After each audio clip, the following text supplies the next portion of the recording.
Bismillahirrahmanirrahim. Assalamualaikum warahmatullahi wabarakatuh. Innal hamdalillah nahmaduhu wa nasta'inuhu wa nastaghfiruh wa na'udzu billahi min shururi anfusina wa min sayyiati a'malina. Man yahdihillahu fala mudilla lahu wa man yudlil fala hadiya lahu. Wa asyhadu an la ilaha illallah wahdahu la syarika lahu. وأشهد أن محمدًا عبده ورسوله لا نبي بعده. قال الله تبارك وتعالى في كتابه الكريم: أعوذ بالله من الشيطان الرجيم. يا أيها الذين آمنوا اتقوا الله حق تقاته ولا تموتن إلا وأنتم مسلمون. وبعد. Ikhwani fillah, a'azzallahu wa iyyakum. Setelah kita membahas tentang rukun-rukun iman, kajian akidah ini selanjutnya akan membahas hal yang terkait dengan konsep iman. Definisinya, kemudian hal-hal yang menguatkan iman, dan apa-apa saja yang bisa membatalkan iman kita. Kemudian nanti kita akan membahas akidah atau keyakinan-keyakinan ahli sunnah selain yang tertuang di dalam rukun-rukun iman. Seorang muslim, dia wajib memahami tentang konsep iman, karena iman merupakan asas, fondasi dari bangunan keislamannya. Dan iman inilah yang akan menghantarkan seseorang menuju kebahagiaan dunia dan akhirat. Salah dalam memahami iman dapat mendatangkan kesengsaraan dunia dan akhirat. Iman, ma'asyiral muslimin, dijelaskan definisi syar'inya oleh para ulama, yakni para ulama ahli sunnah wal jamaah, menjelaskan bahwa iman adalah ucapan dan perbuatan. Ucapan dan perbuatan. Lebih rinci, mereka menjelaskan ucapan itu bisa dari hati dan lisan, serta perbuatan hati dan anggota badan. Ya. Jadi kalau ada yang mendefinisikan al-iman qaulun wa amalun, ucapan dan perbuatan, maka qaulun di sini, ucapan di sini bukan hanya ucapan lisan tapi ucapan hati. Ucapan hati itu ikhlas, membenarkan apa yang diucapkan oleh lisan. Ya. Amalan, ucapan hati dan ucapan lisan, perbuatan hati, dan kalau amalan pun demikian, amalan hati dan amalan lisan serta amalan anggota badan. Banyak ulama yang menukil ijma' dalam masalah ini, seperti Imam Ibnu Abdul Bar atau Imam Ibnul Bar dalam At-Tamhid. Beliau salah seorang ulama dari kalangan Malikiyah yang lahir tahun 368 Hijriah, yang dipanggil atau yang memiliki kunya Abu Umar. Demikian pula ulama-ulama yang lain, termasuk ucapan Al-Imam Asy-Syafi'i dan yang lain-lain. Intinya mereka menegaskan bahwa iman itu bukan hanya keyakinan hati, bukan hanya keyakinan hati saja, atau keyakinan hati dan ucapan lisan saja, tapi iman itu keyakinan hati, ucapan lisan, dan amal perbuatan.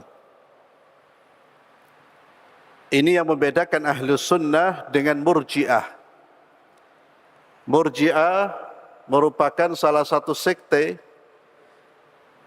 kelompok sempalan yang menyimpang, yang diantara keyakinan mereka adalah iman itu cukup hanya dengan keyakinan hati.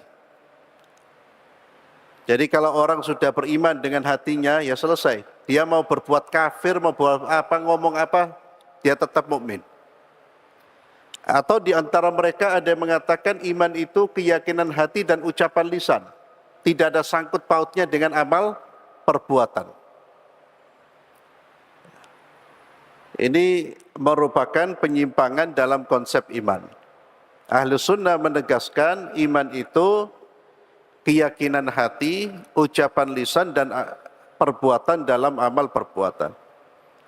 Orang yang mengaku beriman dengan hatinya, tapi tidak mau mengucapkan dengan lisan, dia tidak mau mengucapkan syahadat, dia mengatakan saya cukup dengan hati saja. Dalam pandangan Ahlus Sunnah dia bukan orang mukmin. Atau dia mengaku yakin dengan hatinya, mengucapkan lisan, saya beriman atau syahadat, tapi dia tinggalkan seluruh amal perbuatan. Tidak sholat, tidak puasa, seluruh amal perbuatan. Maka dia jatuh dalam kekafiran. Yang disebut juga jatuh dalam kekafiran kufrun i'rad.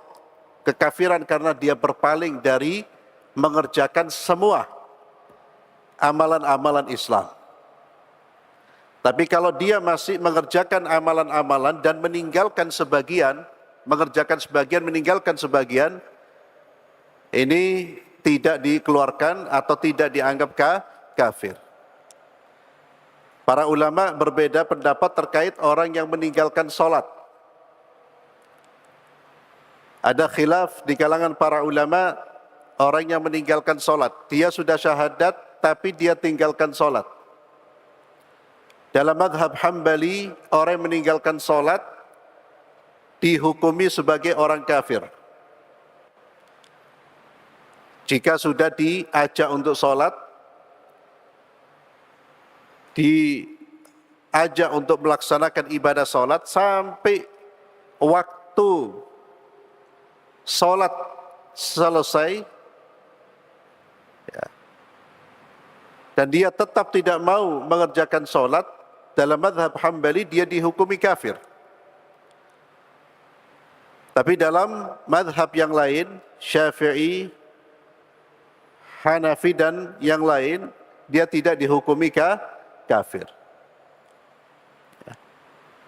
Dan ini menunjukkan tentang berbahayanya orang yang meninggalkan sholat, karena sebagian ulama menghukumi mereka sebagai orang kafir.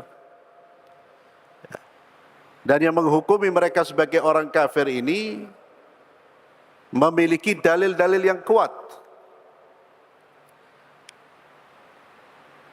Di antaranya perkataan bahwasanya para sahabat tidak melihat ada amal perbuatan yang ketika seseorang meninggalkannya dihukumi kafir kecuali sholat.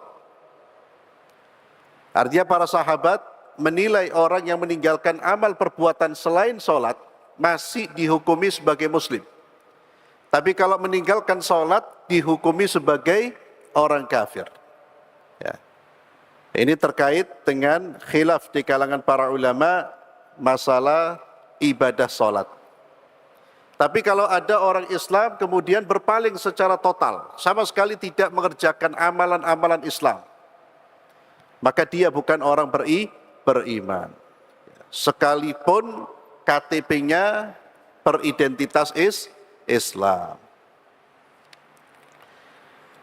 Di antara dalil yang menetapkan bahwa iman itu dimulai dari pembenaran dengan hati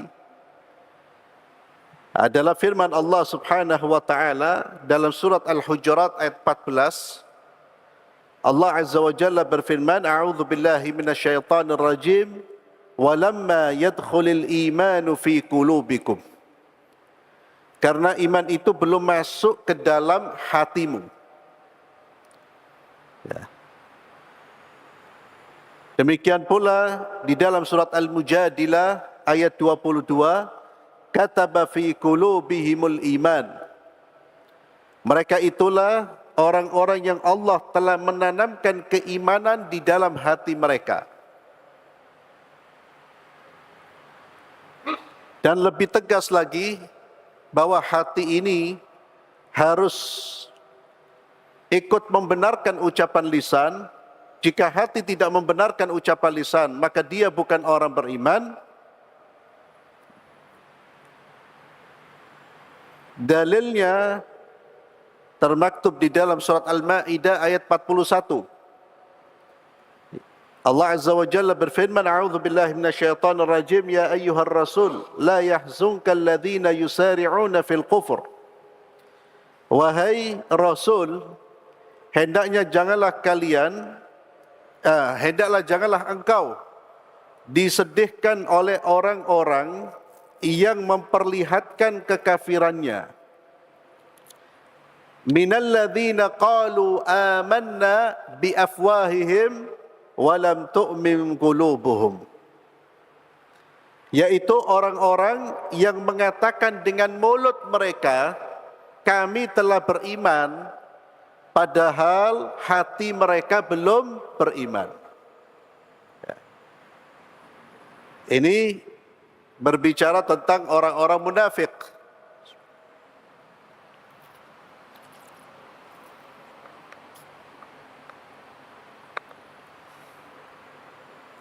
Berbicara tentang orang-orang munafik. Maka kalau imannya mereka itu hanya di lisan. Bahkan mereka bersumpah diri mereka adalah orang-orang beriman kepada Allah, beriman kepada Nabi Muhammad sallallahu alaihi wasallam, namun Allah dustakan sumpah mereka. Allah dustakan ucapan mereka dan Allah singkap kekafiran mereka karena keimanan mereka tidak dimulai dari hati. Tidak dimulai dari keyakinan hati, tapi hanya sekedar ucapan lisan. Kemudian dalil yang menunjukkan bahwa iman itu adalah pengakuan dengan lisan adalah firman Allah Subhanahu wa taala, "Qulu amanna billahi wa ma unzila ilaina." Al-Baqarah ayat 136. Katakanlah, hai orang-orang beriman, qulu, katakanlah, kami beriman kepada Allah dan apa yang diturunkan kepada kami. Demikian pula di dalam surat Al-Ankabut ayat 46. Wa qulu amanna billadzi unzila ilaina wa ma unzila ilaikum. Dan katakanlah, kami telah beriman kepada kitab-kitab yang diturunkan kepada kami dan yang diturunkan kepada kalian. Allah menyuruh untuk mengucapkan wa qulu, ya, dan ucapkanlah. Kemudian sabda baginda Muhammad sallallahu alaihi wasallam, beliau bersabda, "Al-imanu bid'un wa sittuna syu'bah." Iman terdiri dari 60 cabang lebih. Afdaluha, yang paling utama, perhatikan di sini, fa afdaluha, yang paling utama, qaulu, ucapan, la ilaha illallah. Kenapa disebut yang afdal? Karena ini pintu masuk. Sehingga kalau ada orang mengaku beriman tapi dia tidak mau mengucapkan syahadat, dia tidak mau mengucapkan la ilaha illallah, maka dia tidak dianggap sebagai orang beriman. Wa adnaha imatatul adza 'anit tariq. Dan yang paling rendah dari keimanan itu adalah menyingkirkan gangguan dari jalan. Menyingkirkan gangguan dari jalan. Itu bagian dari keimanan. Perbuatan yang menunjukkan keimanan. Wal haya syu'batun minal iman. Lalu Nabi SAW menyebutkan rasa malu. Secara khusus, ini menunjukkan rasa malu itu bagian terpenting dari keimanan. Kata Nabi, wal haya'u syu'batun minal iman. Dan malu adalah salah satu cabang iman. Maka keimanan itu akan menghadirkan rasa malu. Semakin kuat iman seseorang, semakin besar rasa malu seseorang kepada Allah, dan rasa malu seseorang untuk melakukan apa-apa yang dilarang oleh Allah Subhanahu wa taala. Hadis ini diriwayatkan oleh Al-Bukhari di dalam Kitabul Iman. Bab umurul iman, perkara-perkara iman. Demikian pula sabda baginda Muhammad sallallahu alaihi wasallam kepada delegasi Bani Abdul Qais. Amurukum bil imani billahi wahdah. Nabi menyampaikan kepada utusan Bani Abdul Qais, aku perintahkan kalian agar beriman kepada Allah semata. Qalu Allahu wa rasuluhu a'lam. Kemudian Nabi bertanya, atadruna mal imanu billahi wahdah? Apakah kalian tahu apa makna dari iman, beriman kepada Allah semata? Ya. Apakah kalian tahu makna dari beriman kepada Allah semata? Kemudian mereka menjawab, Allahu wa rasuluhu a'lam. Allah dan Rasulnya yang lebih mengetahui. Lalu dijawab oleh Nabi SAW, syahadatu an la ilaha illallah wa anna Muhammadan Rasulullah. Iman kepada Allah itu mencakup syahadat bahwasanya tiada Tuhan yang berhak disembah selain Allah dan Muhammad adalah utusan Allah. Wa iqamus salah, termasuk dari makna iman adalah menegakkan salat. Wa ita'uz zakah, menunaikan zakat. Wa shaum Ramadan, berpuasa di bulan Ramadan. Wa an tu'addul khumusa minal maghnam, dan kalian membayar 1/5 dari harta rampasan perang, yakni menunaikan 1/5 dari harta rampasan perang. Dan masih banyak hadis-hadis yang lain.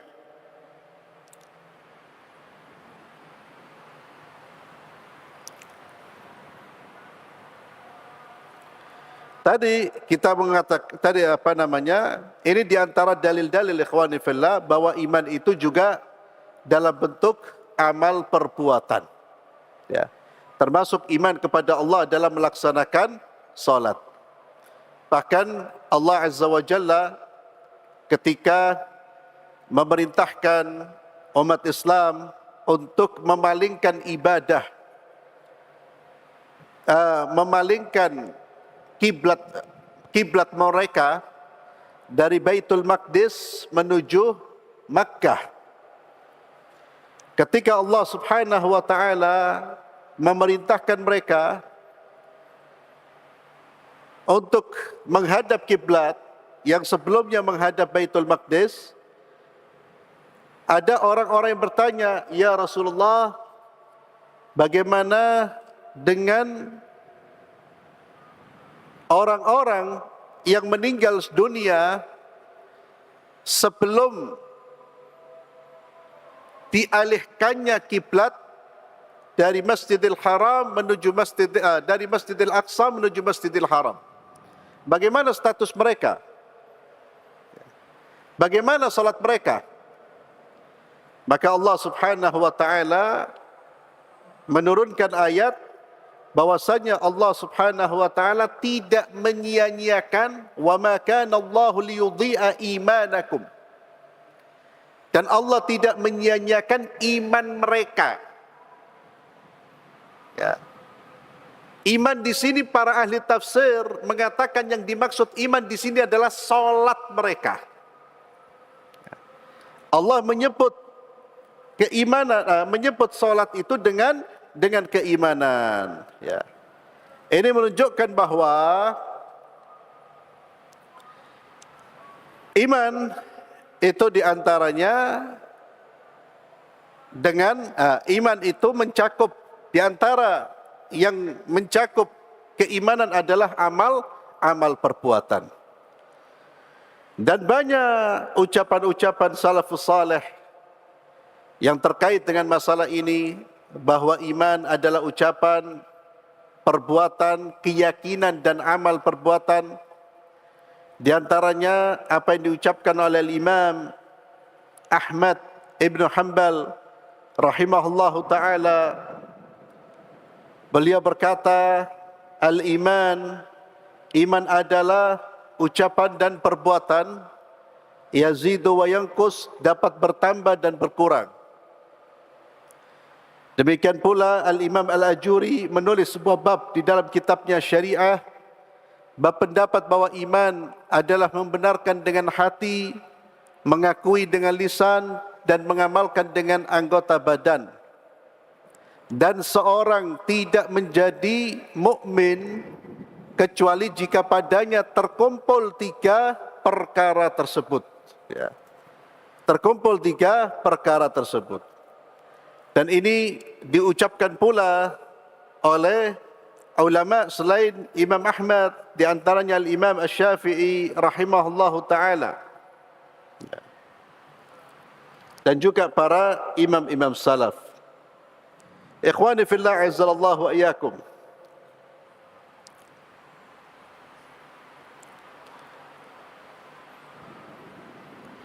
Di antara perkara iman yang harus kita yakini adalah iman itu bertambah dan berkurang. Al-iman yazidu wa yanqus. Yazidu bil ta'ah wa yanqus bil ma'siyah. Iman itu bertambah dan berkurang. Dia bertambah dengan ketaatan dan berkurang dengan kemaksiatan. Maka iman bisa terus bertambah ketika seorang hamba melaksanakan ketaatan kepada Allah Subhanahu wa taala, dan iman itu akan tergerus, akan berkurang, akan melemah dengan perbuatan maksiat kepada Allah Subhanahu wa taala. Semakin banyak seorang hamba melakukan kemaksiatan kepada Allah, maka dia akan semakin berkurang imannya. Imannya akan tergerus dan terus berkurang, dan dapat menyebabkan seseorang bisa dengan mudah keluar dari agama Allah Subhanahu wa taala dengan melakukan perbuatan-perbuatan kufur. Ketika iman itu sudah melemah, maka seorang hamba dia bisa kemudian dari perbuatan maksiat dia akan berpindah melakukan perbuatan-perbuatan yang bisa melenyapkan imannya secara total. Itu kalau seorang hamba sudah rutin mengerjakan amal-amal keburukan. Nanti akan kita bahas hal-hal yang bisa menghilangkan iman secara total. Maka Ahlus Sunnah wal Jamaah meyakini bahwa iman tidak hilang secara total, tidak lenyap secara menyeluruh. tidak menghilangkan iman secara menyeluruh perbuatan-perbuatan maksiat selain kekufuran dan kesyirikan. Maka dosa-dosa besar itu tidak menghilangkan, tidak melenyapkan iman seseorang. Ini keyakinan Ahlus Sunnah wal Jamaah yang berbeda dengan keyakinan Mu'tazilah dan Khawarij. Orang Khawarij, mereka berpendapat siapa yang melakukan dosa besar, imannya akan hilang total. Kalau hilang total artinya dia bukan orang beriman, dia sudah beralih menjadi orang kafir. Siapa yang melakukan dosa besar? Ahlus Sunnah wal Jamaah menetapkan keyakinan yang berbeda dengan mereka. Ahlus Sunnah menetapkan bahwa siapa yang melakukan dosa-dosa besar, imannya akan berkurang sesuai dengan dosa yang dia lakukan, tapi tidak akan lenyap. Yang bisa menghilangkan iman seseorang adalah kekafiran dan juga kesyirikan, atau amalan-amalan yang memang disebutkan di dalam nas Al-Quran dan Sunnah bahwa amalan tersebut bisa membatalkan iman secara keseluruhan. Ini juga perlu difahami, ikhwani fillah.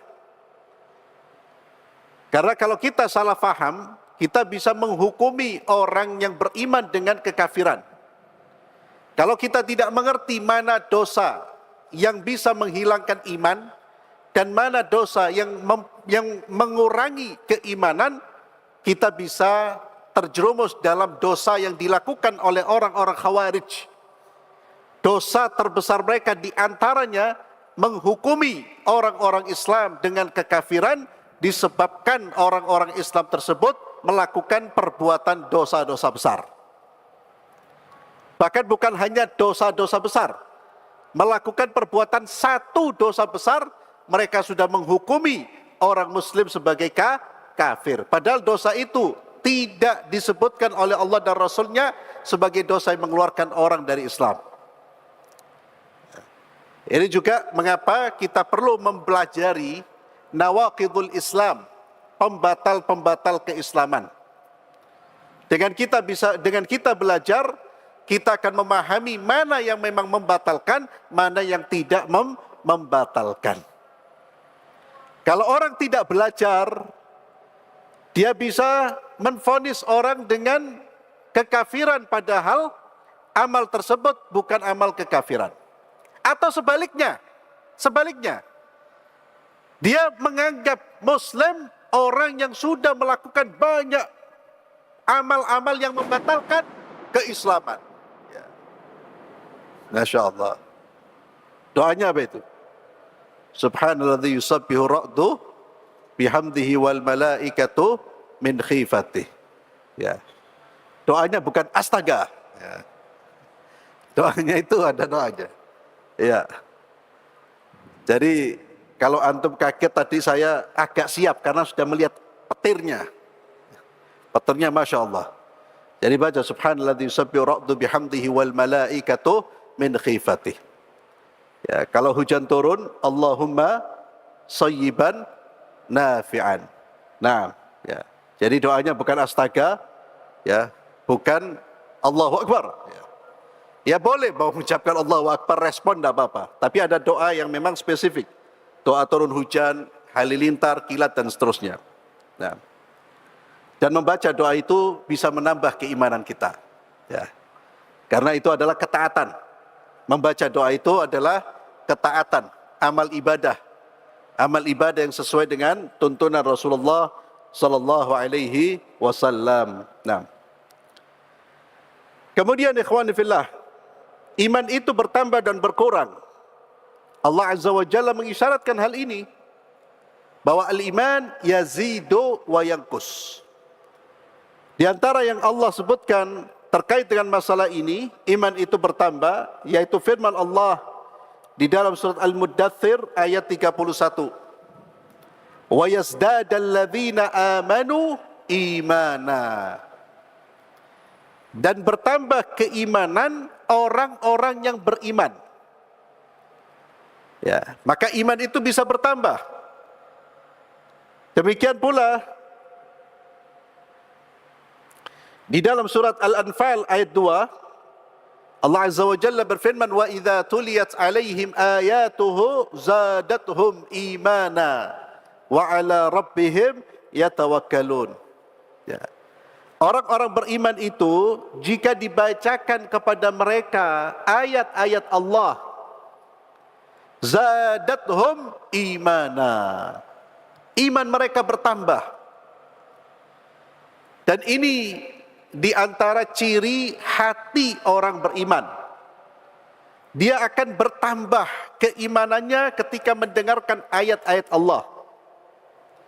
Berbeda dengan hati orang-orang munafik dan orang-orang kafir. Dia tidak akan bertambah imannya dengan ayat-ayat Allah. Sama ayat-ayat dibacakan, ayat yang sama dibacakan, tapi respon bisa berbeda. Orang beriman justru ayat-ayat tersebut menambah keimanannya. Orang-orang kafir, munafik, dengan ayat-ayat Allah justru bertambah kekufurannya.